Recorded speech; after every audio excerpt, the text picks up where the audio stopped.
This video is brought to you by Work Ninjas. You have to grow a company big enough that other people can put their dreams inside of your dreams. He went to get another job to cover his payroll. Yeah. The life of the business owner. 100%. We've done that. I just got really good at knocking doors. What I didn't understand was that I was perfecting the craft that they can never take away from me. I think a lot of that just has to do with just, inside of me, there's a burning desire to show people that I can be who I know I can be, right? If you cannot sell for the price of deductible, can you actually sell anything at that point? It's not your job to push the bear up the tree to go get the honey. It is your job 100% to go find motivated bears that want the honey. The roofing companies that will win in 2030 will be the ones that have the most door knockers. All right, guys. Jake Bradley in the house, Roof Nuts. Yes, sir. Jay, my first question to you, brother. What is it that you do? Yeah, everybody has that question, I think. So I'll kind of give you a background, origin story of what Roof Nuts is. Originally, I was just a roof salesperson. So when I went in for the interview to go to an insurance claim specialist is what I answered. The Indeed ad said 1099, eat what you kill. When was that?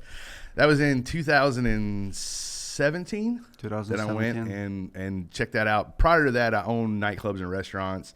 I had moved out of the area that I was living in and moved to Gulf Shores, Alabama.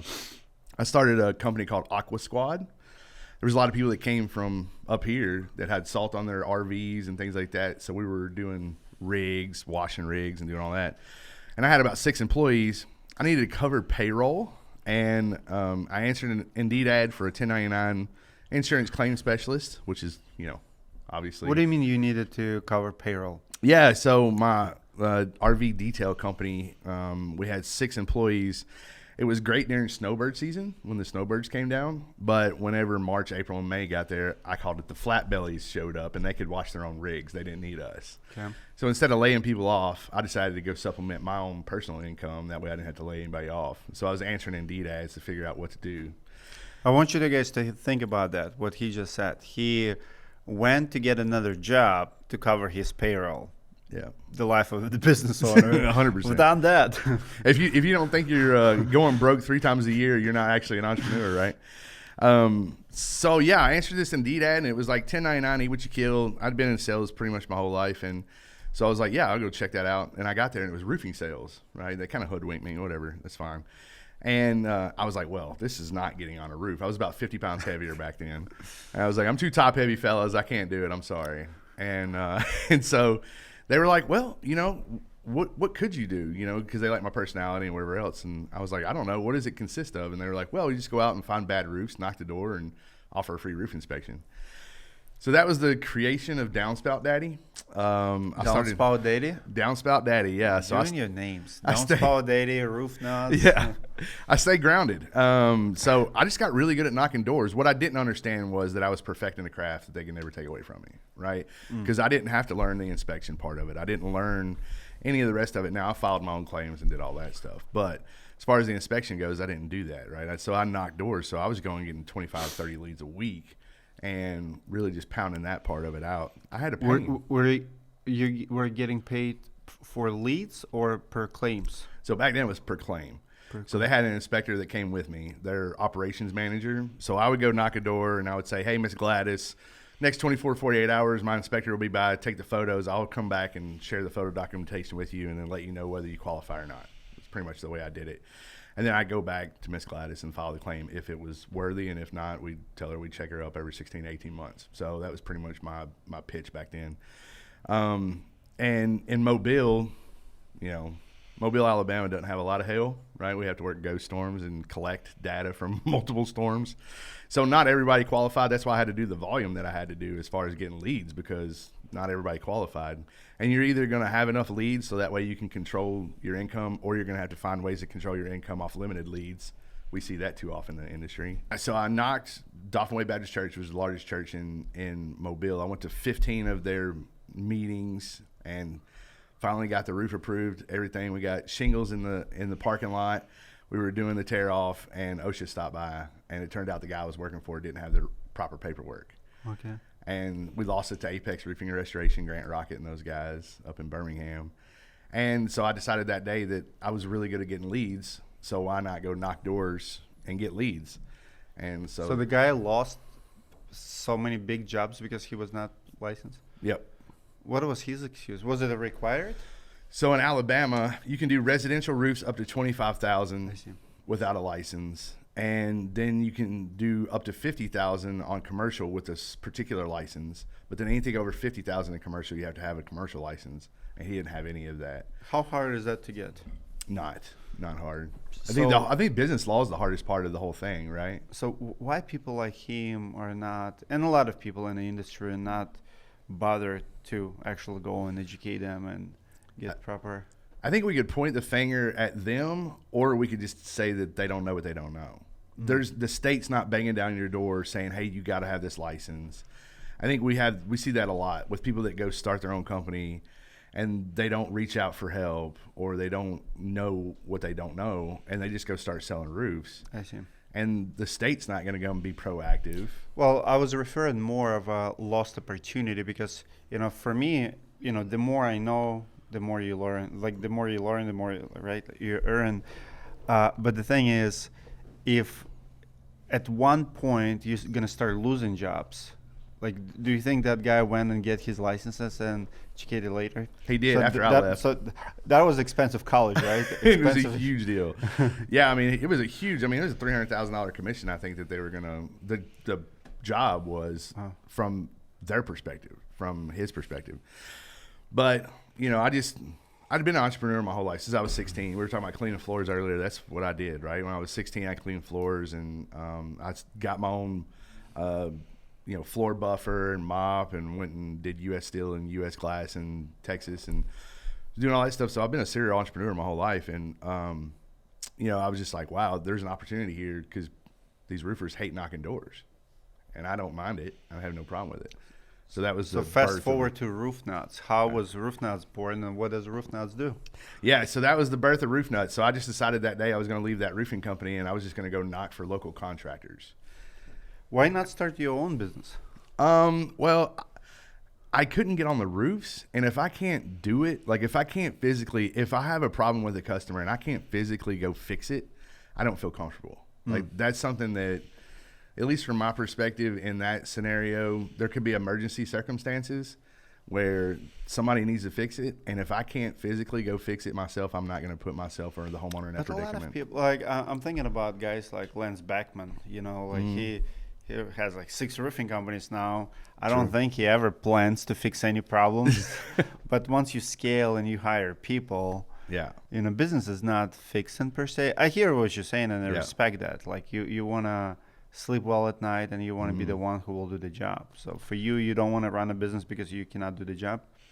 Yeah, and there was a huge demand for like actual real people that generated leads. Like, I think there's this just dire demand for, like, can I trust a lead generator? There's so many shady people out there, and there's so many people that do it the wrong way, that I wanted to be that trusted source. I want to be the one go-to that you said, if you wanted leads and you wanted to get on roofs, Jay was the one to go to, right? And Roof Nuts is it.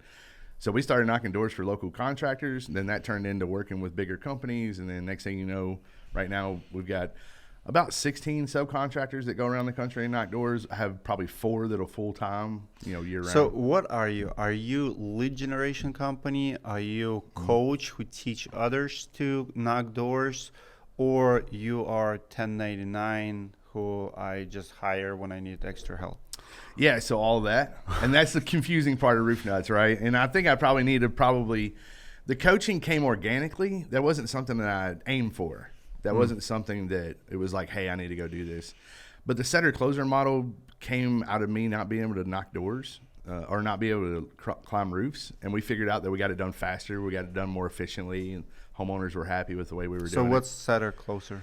So setter-closer virtually means that I'm going to set the lead.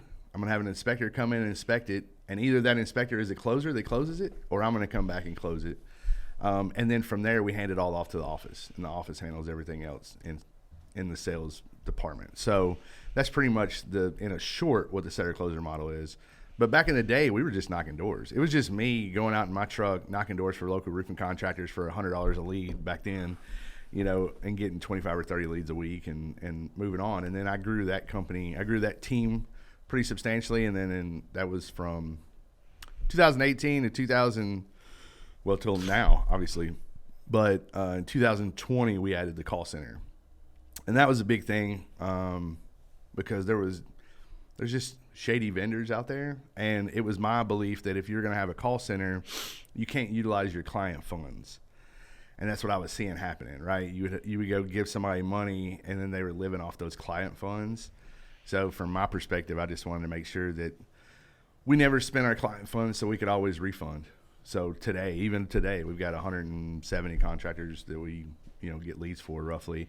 And if they call and ask for their money that they have with us and their kitty, they get it back in 48 hours. And I think that's part of it. So now we knock doors. We do the lead generation. I have door-to-door training that I do. So companies have me out and I come do door-to-door training. And then I have the setter-closer model. And then I have Secure Claim too, which is a PA company. I watched your social media this morning a little bit, binge-watched a little bit before the interview. I want to talk about what happened in Chicago and what's happening in Chicago in general. In the world of roofing, every shingle, slope, and seal counts. At Work Ninjas, roofing isn't just our trade, it's our craft. With years of steering roofing companies to success, we've mastered the art of scaling businesses. We've built a team ready to support roofing business owners, and our experts are here to help you expand efficiently. Our experienced ninjas provide essential front and back end support. We tackle one-time projects and offer ongoing assistance, helping you streamline operations. Work Ninjas enhances your roofing business with services like customer service, virtual admin assistance, CRM management, commercial and residential estimating, production, billing, supplements, marketing, and more. Our model is straightforward. Flexible pricing, customizable to your needs. Use our services as much or as little as you need, full-time or part-time. When you partner with us, you get direct access to a team that's committed to your business, acting as a natural extension of your own office. Become a partner with the roofing experts at Work Ninjas today, and let's elevate your business to new heights. I've done events in Chicago. I've got like 100 people in a room. You've done similar too. So recently, for the context, you wanted to do event in Chicago. You only have 4 tickets sold. Yeah. It's a huge market. How do you explain that? So I've talked to a lot of people. I think obviously the hailstorms, right? They don't want to commit to a day off because it could cost money. But then I do a lot of business there. Like we have a lot of door knocking companies there and a lot of telemarketing companies there. I don't think the companies like each other that much. I don't know that they want to get in the room together at the same time because I think there's a lot of cross recruiting in that market. And so maybe that's it. I don't know. I've never had, we did 4 roof camps last year and all of them filled up without question. Birmingham, Louisville, Kentucky, and we did Dalton, Georgia twice. That was the first one I've ever had really tough.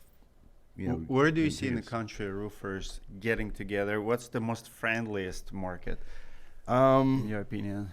I think Minnesota will probably be that, and we're going to see, Wednesday or tomorrow.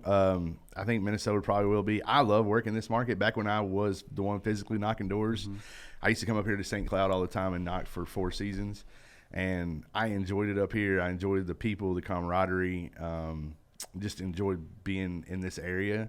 So I think tomorrow will be, but up till now, honestly, St. Louis was incredible.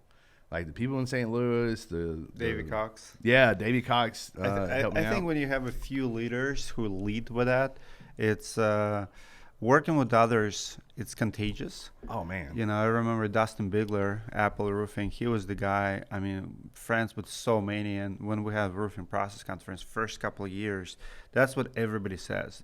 That people come in. When you have 1,000 people and it feels like family, and everybody just like opens like.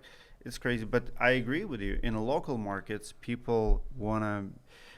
I think it's not just the local markets. I think it's depressed markets. Chicago have been slow for so long, and everybody's like tight.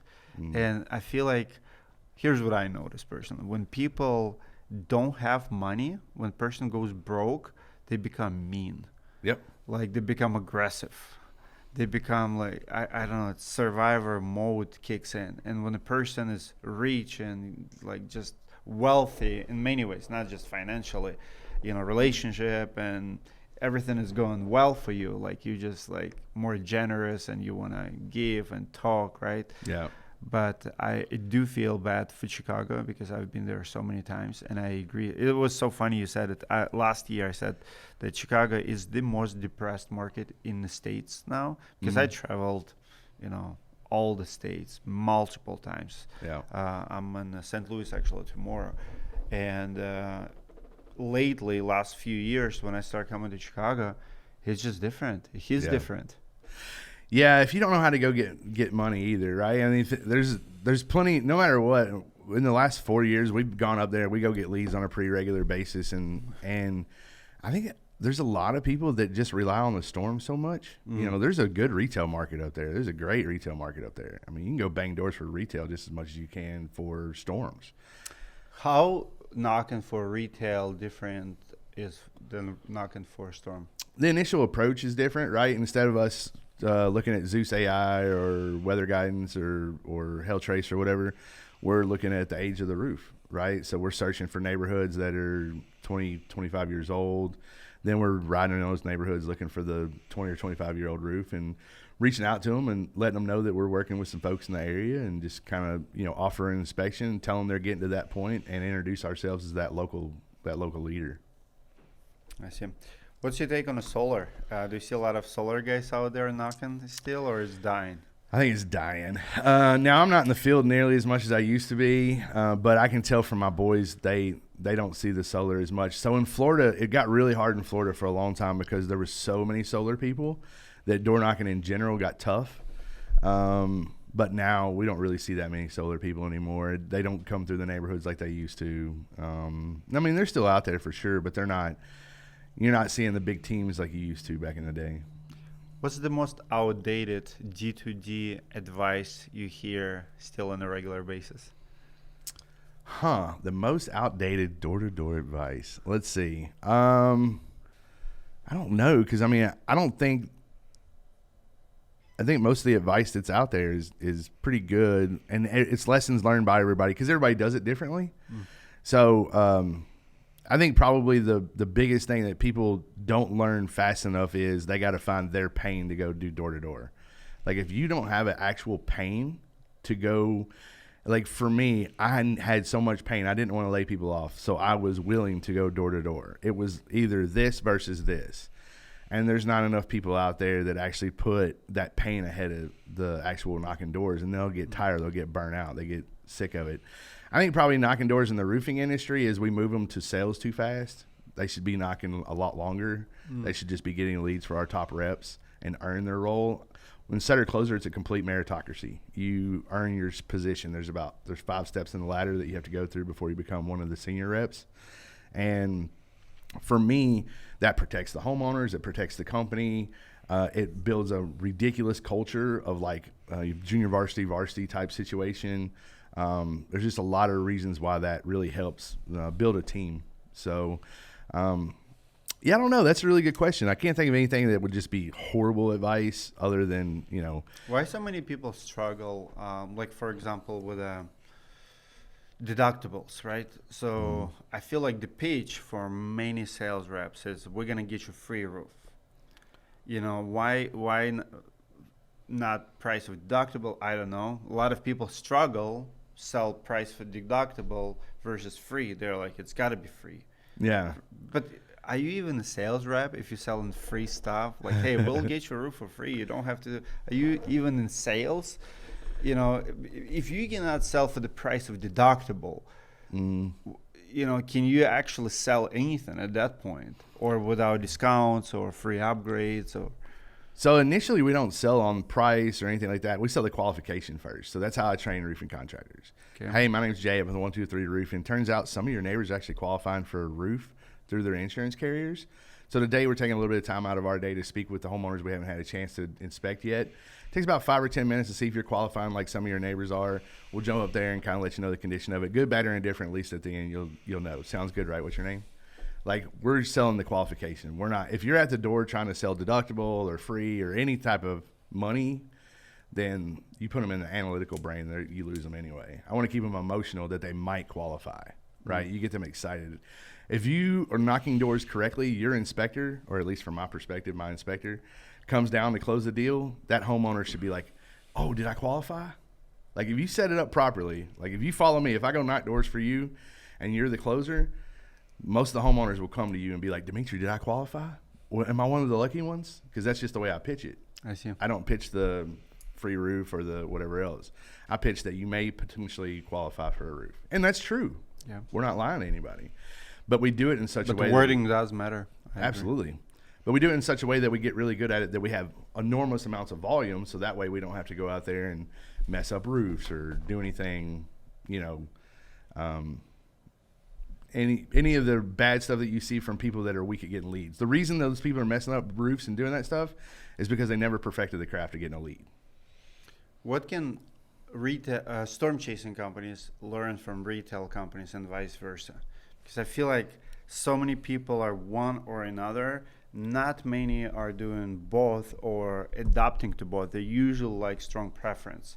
Why is that, and what they can learn from? So, from my perspective, I like the retail. We're going to sit down and actually have a good, better, best. We're going to have a conversation. In the setter closer model, we have somebody called a design meeting coordinator, which they sign all of the contracts for the company, right? They're going to every contract meeting. It's like a finance manager for a car dealership. So storm chasers usually will have the sales rep do all of it. Well, I came from the restaurant business. When I got in the roofing industry, I was like, this is crazy. Like, so I have to be the hostess, the server, the bartender, the cook, the dishwasher, the salad person, the dessert person, work the register, and manage the entire restaurant while I'm here. Like, that's what it's like to do cradle to grave. For me, that's just nuts. There's no way to be efficient. There's no way to truly know where every job is from a business owner's perspective. All of those things was just crazy to me. So we just started breaking it up into little, segments where this person knocks the door, this person does the inspection, this person closes. Then we have a point of contact in the office that handles all of our POC stuff. So all the homeowners talk to the same person. They're having the same conversations. They're all recorded. And we have an edification chain. Most of the time, if we build this out, the edification chain, if it's correct, in other words, if you're let's say you're the POC and I just closed and we just filed a claim. I'd go, hey, listen, my name's Jay. I'm out in the field all the time. I'm always on roofs. I'm doing inspections. I'm not going to be your best point of contact. The good news is the company gave you somebody incredible. His name's Dmitry. He's been doing this for years. He's helped hundreds of homeowners through their process. So what he's going to do is reach out to you next 24, 48 hours, talk about next steps, so on and so forth. And then I would train you on forming that homeowner up. So whenever you do your initial call, we're going to talk about family, occupation, recreation, motivation. Last thing we talk about is the roof. And that's building this unbelievable pipeline of clients because their experience is so much different than what most storm chasers' experience is. But a lot of that came from the retail world, right? How do we nurture them? How do we take care of them? How do we make sure we don't lose them? My owners that are in a setter-closer model right now, I get calls all the time from them just being like, dude, I actually can put my head on the pillow at night and know exactly where every job is. So just that calmness of those owners is a big deal. When a sales rep says, this lead suck, what's the first question you ask? Yeah. I think, so obviously being a lead generator, and especially from the cold call center, you hear all kind of crazy stuff of like, these leads are terrible. First of all, no lead's terrible. Everybody's roof needs something, right? Whether it's a tune-up or whatever, there should always be something there. Now, maybe it doesn't have the greatest damage in the world. I can't guarantee damage. There's no way I'm going to ever guarantee damage. I can guarantee a storm date with every one of our leads, but I can't guarantee damage. So from my perspective, they were at least near a storm. So you should be able to give them a tune-up or at least have a good review. You're either going to leave with a retail job, a rejuvenation, a repair, a review, or a restoration job. So like one of the 5 you should leave with at every lead that you leave. So if the roof's in good shape, you should at least get a review out of it. You know what I mean? Like anything. So if you're not leaving with one of the 5, then that's super important. And that's something we kind of bang in on setter closure is like, how many of your reps left, an inspection without getting one of the 5 this week? Well, they get deducted points. That means they get less leads next week if they don't get one of the 5. Wow. What's the difference between a bad lead and badly handled lead? So I don't think there's bad leads personally. If you get on the roof, that's a great lead. If you don't get on the roof, that's a bad lead. And I wouldn't even necessarily call it, it's hard for me to say bad lead because it's just, I don't have bad days. I have character building days, right? How do you call it? Character? Character building days. I see. I got it from Les Brown, right? Les Brown is a mentor of mine. I got to meet him a few times, and Les is just always saying there are no bad days, right? If you say that you're having a bad day, then that will then, regenerate all the way through you. And now all of a sudden your entire body, your entire ecosystem saying I'm having a bad day. But if you tell yourself that you're having a character building day, right, and it becomes a challenge, then the icon inside of you will step up and do amazing things. And that's what you want to do, is get the icon to trick the idiot so the icon can, come out. So where do most companies lose customers these days? I think most of them, if they got really good at lead gen, they would get way more customers. Losing customers, I think there's a weakness between the adjuster meeting and the actual design meeting of that curating the homeowner, because the carriers are taking longer. When you and I got in the business, we would go to adjuster meetings and we would get checks at 5 out of our 10 adjuster meetings for the week. So it was sustainable. We could live, right? You could, and back in the day when we first got started, you could literally sign somebody up to be a sales rep, and by the end of that month, they could have $7,000 or $8,000 in their bank account. That's just not happening anymore. We're not getting, it's taking longer to get ACV checks. It's taking longer for us to send them to mortgage. It's taking longer for all that. So now you have to set up a system where people can survive for much longer without having a draw, right? I don't necessarily, it's not that I disagree with the draw. I agree with the draw after somebody has qualified long enough to let you know that they're worthy of your time. So how do you try to win the lead in this scenario? Let's say the homeowner schedule appointment for Monday, and Friday said, hey, or Monday morning text you, say they went with someone else, someone they know, they don't want to see you. Like, they set the appointment for inspection, but now they're calling to cancel because husband knows a roofer who can help with the insurance claim. Are you going to try to win it back? Well, what I try to do is make that a lesson learned, right? So what I want to do is have the POC reach out to that person and ask, well, great, I'm glad. What's POC? Point of contact. Our POC person is pretty much our phone person that's always in contact with people. And if you want to put a POC in your business, the way I look at it is that's the flight attendant, right? When you get on an airplane, a really good flight attendant makes you feel comfortable, makes you feel welcome, makes you feel all the things. But then if something was to go wrong, that would be the first person that you would look towards for direction. That's what I want our POCs to be, right? But if they're going to have that conversation with somebody that did that, I want to just learn, what is it that, not that we did different, what did that company do to win your business, right? What exactly happened? How did they go about it? No matter what we do, we always try to follow up with the POC. We have the 3x3x3, which is just the way that we go about asking these questions. And let's say that we have one of our inspectors inspect a roof on Tuesday. They didn't move forward. Well, Thursday, the POC reaches out and says, hey, I understand you met with Tom, right? We love to reach out to people and see how their experience was with Tom. Did Tom get on the roof? Yes. Okay, great. Now, he came down and presented all the documentation to you? Yes. Okay, what did he find? Oh, he did find some damage? Okay, great. All right. And then he said that you guys were kind of hesitant about moving forward. Is there any questions I can answer for you, based off of that? Oh, well, you didn't move forward because you're worried about your premiums going up. And Tom, being in the field, being sweaty, being tired, maybe just didn't quite get to that objection. Well, that's a super easy objection to get over, right? Your premiums are going to go up if you don't get your roof replaced. So the POC goes, hey, I completely get it. You know what? Actually, before this, I got my roof done through this company, and that's actually how I got introduced to the company. What I learned was my rates actually were able to go down because I had a new roof, and I was at less risk than the homeowners around me that had a new roof or that had an old roof. So, and then getting Tom back out there, or maybe a manager, one of our DMCs out there to go close the customer. That's what we're constantly trying to keep up. So we want to learn what happened. Why did we actually lose that lead? What did that other company do well? And then if we didn't move forward with somebody, we put it in the hands of somebody to actually have that phone call and have a candid discussion with the homeowner. Why do so many companies, after the training, gets fired up and then slide right back down to mediocrity, if you will. I've seen it so many times. That's why we have so many sales trainers in the industry. And I see companies keep getting this new trainers coming in. They come in, they train, they leave 3 months. Why is it so hard to motivate salespeople? Well, I mean, at some point in time, you're going to make a big enough check that the motivation goes away, right? And then you really find out who people are. So explain that. Yeah, so I mean, you know, I wake up, I'm on fire every day. I could live. What motivates you?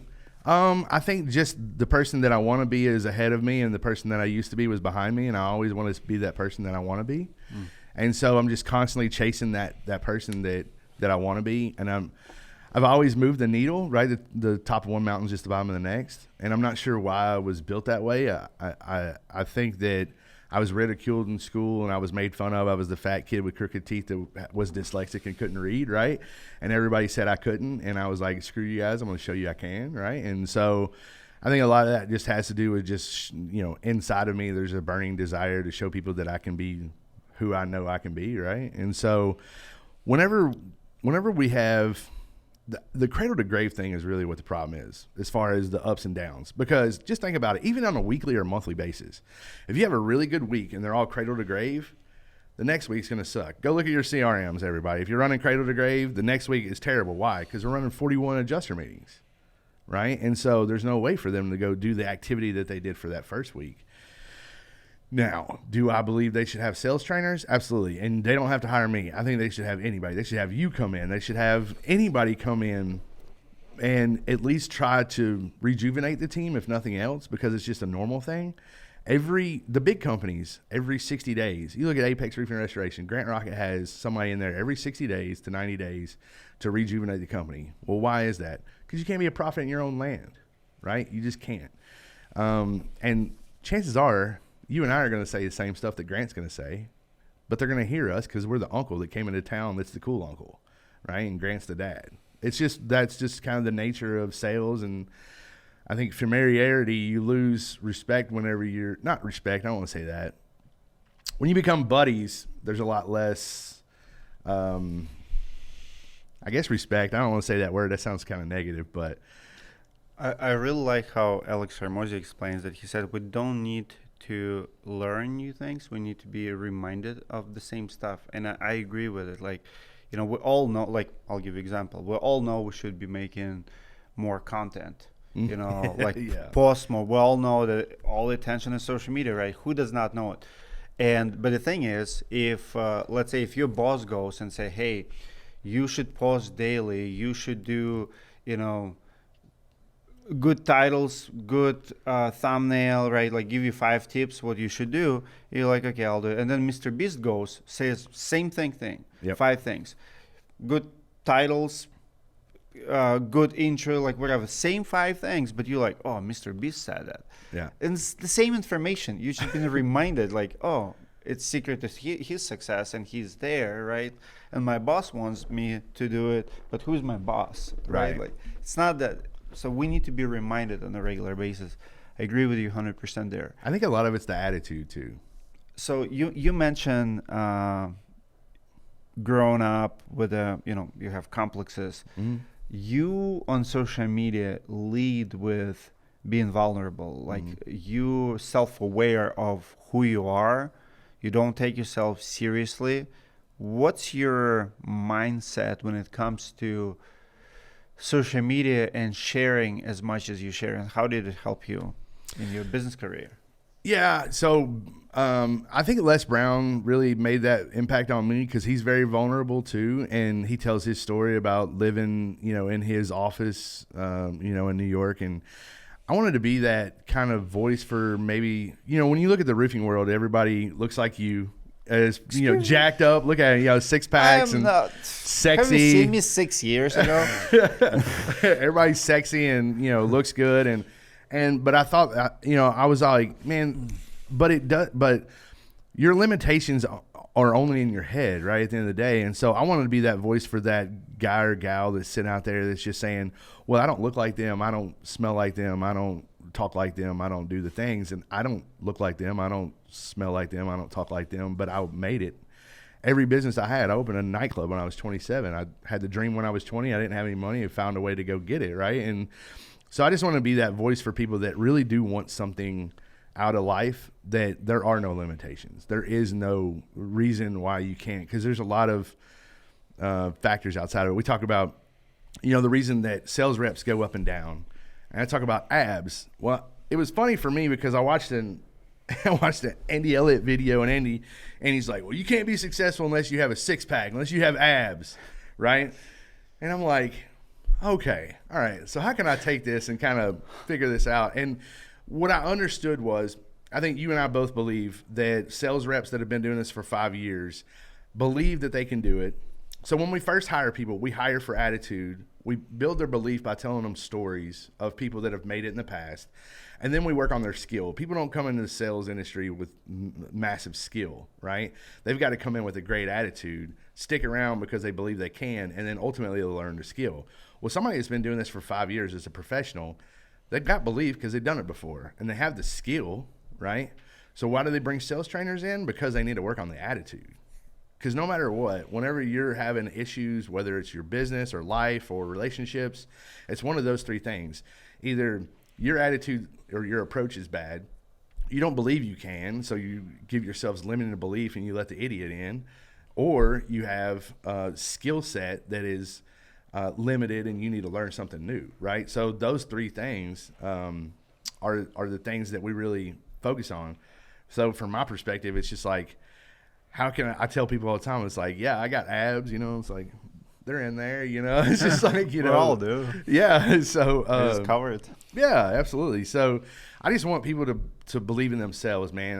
My mom was just, she told me I could be anything I ever wanted to be, no matter what my limitations were, no matter what the people at the public school told me, no matter all those things, right? I rode the short bus and was in the LD classes, like that doesn't mean you can't be wildly successful. It doesn't mean you can't do great things. It just means that's your starting point, and you might have to work a little harder than somebody else.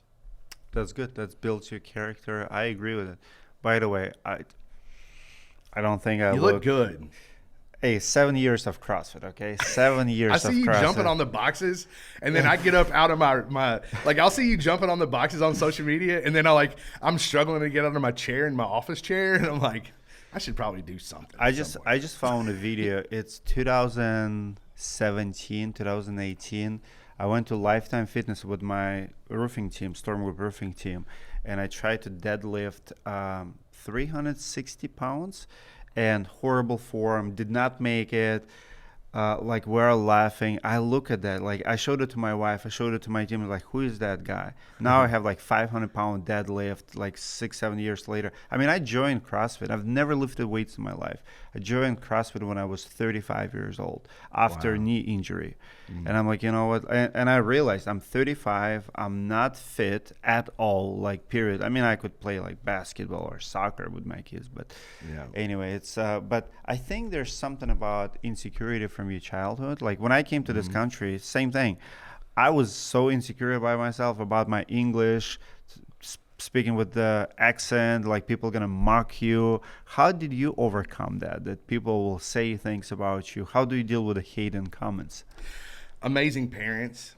Both of my parents, words will never hurt you, sticks and stones, whatever. But they were like, that's their opinion of you. And, Les Brown says it best, I think. I know I go back to him, but that's really. What's the worst things you've heard in comments? Oh, from like social media? Yeah. Oh, just fat and ugly, and there's no way you've been successful, and you can't do it. And there was one guy that was like, I have an ad out where I just have a T-shirt on, and I love playing with him. It's so much fun. He was like, oh, now we're making ads with just T-shirts. And the shirt that I was wearing is this baller apple orchard in Blue Ridge, Georgia. It's like an awesome place to go. It's like one of the coolest apple orchards in all of Georgia. I love Blue Ridge. Yeah, it's so cool. So it's the Mercier apple orchard. So I tagged Mercier and I said, this dude's talking crap about your shirt, man. I put everybody. I think everybody should go to Mercier so they can see how cool of a place this is. I was just trying to rep you guys in an ad, and that hit so many people. And now the guy that made that comment is a buddy. Because it was like, dude, why are you a troll online? Why do you want to go do that stuff? That makes no sense. It doesn't help anybody. And so I've turned some of my trolls into like, I wouldn't say they're not like Mike, you know what I mean? Like they're not buddies, but like I know who they are, and like they now have respect for me because of the way I handled it, right? I'm not going to sit down and I'm not going to lay in the middle of the hallway and cry because somebody said something. I'm going to turn it around on them. And thank God I have sales skills, so I can usually turn it on them way quicker. I noticed for my haters, like most of them, like they either want to have what you have, they either jealous, like straight out jealous. Like it's not coming from a good place. And especially those who start questioning your success. Like people call me like communist, not successful, never accomplished anything.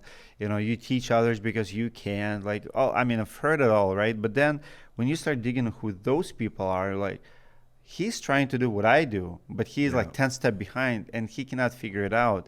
So the only thing he can do is just knock me down so he can go up. And he doesn't understand every time he tries to knock you down, he's just lifting you up. Yes. Because other people's opinion of you can't dictate your future, right? So it's like I'm not going to listen to somebody that if I wouldn't trade places with you, I'm not going to listen to your opinion.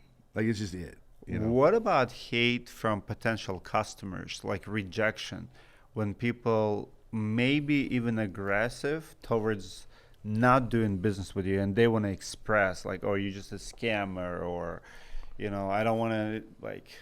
So let's put a scenario. Let's put a scenario again. Are you talking about like homeowners or? Yeah, homeowners. So I usually, you know, if I'm at their house and they're like, oh, you guys are just scammers. Hey, I completely understand how you feel, right? Because I was a homeowner at one point in time that didn't do roofing. And until I found out that the insurance carrier, I'm assuming, hasn't called you, correct? No. Okay, and you see the roofs going on around here? Yes. Well, why do you think it is that the insurance carrier hasn't reached out yet, right? So I just go into really line of questioning that's understood. Like when you put them in a position to answer a question like that, they're either going to go, screw you, and close the door, and they weren't our customer to begin with, or you're going to have them think differently. And a lot of people that think differently then become the most aggressive people against the insurance carrier. They're the best homeowners because they're like, where's my money? Where's the ACV check? How come the adjuster hasn't called yet?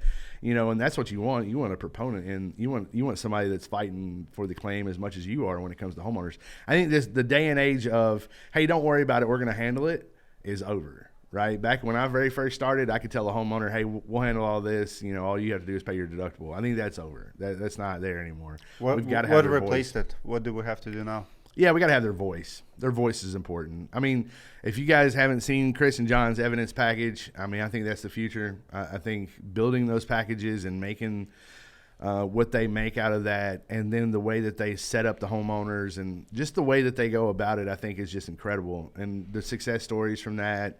And I've talked to adjusters. I have a lot of adjuster friends because I'm from Mobile, which is where Pilot is. Pilot has a ton of like Allstate and State Farm adjusters. So some of my buddies that I hang out with are adjusters. They love the evidence package because that means that they get to run the adjuster meeting on their own. They're not going to have a contractor looking over them. Plus, done 90% of the work for them already. All they got to do is just go document it. And sometimes they're approving them without even going out. I've got a buddy in Chicago right now. Every time he sees an evidence package, as long as it makes sense to him, he's not even going out to the property. He's just approving it. All right. I have last 8 questions, rapid fire. Yep. You can take time if you want to okay. answer them slowly. Door to door is dead. Yes or no? No. I think it's, everybody's running away from it, and I'm glad they are. Is it dying? Nope, not at all. There's never going to be a time that door-to-door is dead in our industry as far as restoration goes, right? At least from the Southeast perspective. Maybe up here it's a little different because people do know that they have damage. Where we go, people don't even understand that they have damage because it's so minimal. But it does affect the shingle. It does affect the lifetime of the shingle. What about closed communities, gated communities, not soliciting, all of that stuff? Yeah, if the community itself is non-soliciting, I don't care. I'm still going to go hit. I'm still going to go knock doors. It doesn't matter to me. If somebody has a no soliciting sign on their door, I know I'm controversial when I say this. I'm a non-confrontational person.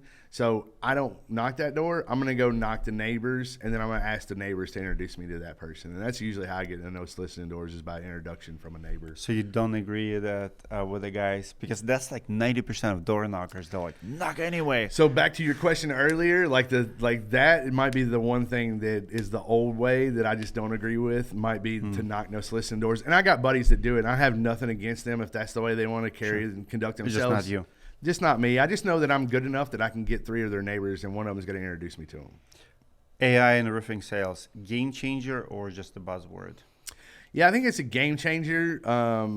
You know, you have companies right now like Zeus AI that is able to make it a complete path for your canvassers for the day. Your canvassers can talk to Zeus AI and say, hey, where have I not knocked in the last 3 weeks that I need to go revisit, that have had, you know, hail damage above 1 inch and at least have $300,000 houses. And it literally will make a map for you for the day. I mean, I think that as far as efficiency and decision makings, because what holds us up from what do most sales reps hold up from? Paralysis by overanalysis. They overstudy things. They overthink things. More activity equals more money usually, right? And so that's what we want to do, is get them out there and do more activity. So I think AI used in the correct ways is going to be game changer. Especially if somebody can nail. There's a ton of people trying it, right? We had RoofHawk AI, we have the new Eagle View, all the things with the drone. I think that if we actually get it to where the drone can truly show the damage on the roof, that will be not only beneficial for us, but it'll be beneficial just for the industry in general, for I guess the way people look at us, right? Because everybody thinks we get up there and create damage. Not everybody does that. Surprisingly enough, not everybody actually does that. Well, a lot of people do. They do. Biggest waste of money in the roofing marketing? Well, so I think if you're in a storm market and you're trying to get leads through social media, that's really tough. It's really, really hard. The acquisition cost is through the roof. And I think if you're going to do social media in a storm market, it's probably just best to try to do that for recruiting purposes. So a lot of the companies that are in setter closer, you know, I look at their acquisition costs from social media and it's like $2,400 CAC, and you're just like, that's not sustainable. You can't do that. And as soon as the storm happens, the number goes up significantly because everybody else starts throwing money at it. So personally, I think use your social media for recruiting. I like it for branding, doing stuff like that. But there's a lot of people that are like, well, I'm just going to quit door knocking this year and I'm going to run social media ads. And they're dying off. I mean, it is in the South. Now, it might be different in Chicago right now. If you ran social media ads, you might be the third person there and you might be able to land some deals and get some jobs and do some things. That's cool. But homeowners, like where I come from, you know, anywhere from most parts of Texas all the way over to the to Florida, that have damage, maybe up Tennessee, South Carolina, North Carolina, Georgia, Alabama, Mississippi, they just don't know that they have damage. So they're not going to answer a social media ad. Like, they're not going to be proactive. They have no idea. You know, every time one of the owners goes, hey man, I think I'm just going to throw a bunch of money at social media this year instead of door knocking, I'll go, cool. Hey man, how much tread do you have on your tires? And they look at me and they're like, what? I'm like, how much tread do you have on your tires? Well, I don't know. Well, you haven't gone out there and put a penny in your tire to see how much tread you got left? No. That carries your family around all the time. You don't care about your kids? Well, what do you mean? Well, I can't believe you're not doing it. What brand tire do you have? I don't, whatever they put on at the store. You don't even know what brand tire you do? It's unbelievable. And then they go, what do you, I'm like, homeowners, they don't know what tread they have on their roofs. They don't think about the brand that they have on their roof. None of that stuff even comes to them. The reason that windows and doors you can sell through social media is because either the door needs to be fixed or it looks like crap, or the windows are drafty and you can sell it through there. Like, but roofs, homeowners don't get excited about buying a roof. They don't even think twice about it. So without us being out there and being aggressive, I hate to even say that word because I'm not aggressive at all, right? I go out there to help people. But being proactive, how about that? It's a better word. Without us being proactive, most of the claims in the Southeast would probably never happen. They just wouldn't. The insurance would get away with it. And then because it didn't happen, then the insurance can say, oh, yeah, well, there was a storm 3 years ago and you didn't do anything about it. So unfortunately, you didn't move forward fast enough, and now we have to deny your claim, which is why I started the PA company. So you have PA company? Yeah. That's new. All right. That's another podcast. Yeah. Worst excuse roofing sales reps make. Worst excuse that they make. Probably bad leads, right? It's always bad leads. They always point back to bad leads. There is no bad lead, by the way. If you're a sales rep out there, there is no bad lead. Love it. What about roofing owners? What excuses they make? The pointing the finger at everybody else, not realizing the other three are pointed back at them. Right? It's always your fault. Speed of the leader is the speed of the pack. Extreme ownership. 100%. No matter what happens in the call center today, I don't care who it is. We got 50 people that work at the call center or whatever. If one of them make a mistake, it's my fault. No matter what. Come hell or high water is 100% my fault.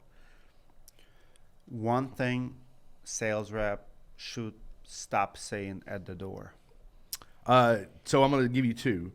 I don't like the word just. Hey, we're just in the neighborhood because whatever. That makes them feel dismissive. It doesn't feel personal. It makes it feel like you're just out there knocking everybody's door. And then damage, which is a huge one. Don't say damage at the door. Because when you say the word damage, what we're trying to do is keep people in their emotional brain. As soon as I say the word damage, then the neocortex picks up, right? It's analytical. Now we start having analytical thought at the door. The last thing we want to have is analytical thought. We want emotional thought. Hey, you may very well qualify. We're not sure. Some of your neighbors have, some haven't. You might be one of the lucky ones that qualify. Let's get it checked out and see if you do. That keeps them emotional. They're excited about that. Love it. One thing every owner should stop saying to their team. One thing every owner should stop saying to their team. Yeah, I think owners, I'm going to say this differently. So I think owners need to stop pushing dead bears up trees, right? A lot of owners will hang on to those sales reps that were great 3 years ago, and they've turned into dead bears. It's just, so I look at it this way. You have to grow a company big enough that other people can put their dreams inside of your dreams, right?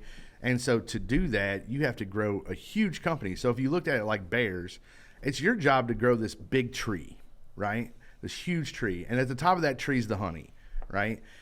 It's not your job to push the bear up the tree to go get the honey. It is your job 100% to go find motivated bears that want the honey. So just go keep finding bears. Don't stop recruiting. Don't stop hiring. Just keep them coming. And then put them through a process that's successful. It's so true. Like, do you see a lot of complacent sales reps who made a good check, good year 3-4 years ago, and now they're just feel entitled to that check and not willing to work as hard as they used to? Sure, because their overhead's not like the owners. The owner still has the same overhead they had 3 years ago. That sales rep's still living off the glory days of what they did for the last 3 years. But they don't have the overhead of all the office staff and everything else. The owner's like, why am I so motivated and everybody else isn't? Well, because you got all the overhead. So you have the pain. You have the pain, yeah. So from my perspective, and no matter what, motivation follows pain. I don't care what it is, right? People don't wake up motivated. They just don't. Like, you don't wake up motivated. You had a pain. You said, I want to be here for a long time for my kids. I'm going to fix this knee, but you know what? I'm going to keep this train going because I want to play with my kids and I want to be here for the next 30 years, 40 years, 50 years, 60 years to be with them. I want to be the best dad I can be, right? The pain for you was ultimately the achievement of being around your kids and being with them, right? And so I think that no matter what, the motivation always follows the pain. We talk about how to recruit people. How do you build big teams? I have an acronym called PALS. So it's PALS. So we find people with pain, with good attitudes, okay? We find people with pain. We show them the activity to subside that pain. We talk about what lessons they learned along the way. And then we have them share their story with the new group of people coming in that have the same situation. And so, for example, coming in and saying, hey, my name's Jay. When I first saw the roofing industry, I wasn't sure that I could do it because I wasn't going to climb roofs. What I learned was I was able to get really, really good at door knocking and so good at it that now I get to train other people to do it. And I'm just so excited to be in the roofing industry because it's changed my life, right? If I'm going to share in front of people that are thinking about getting into roofing, I might say something like that where something might resonate with them. Love it. Last one. Finish the phrase. The roofing companies that win in 2030 will be the ones that have the most door knockers. You really think so? 100%. And I'm so glad everybody else is running away from it. Love it. I don't agree. I have different prediction, but Yeah. this was your show, guys. Comment below what you think about the episode, and I'll see you in the next one.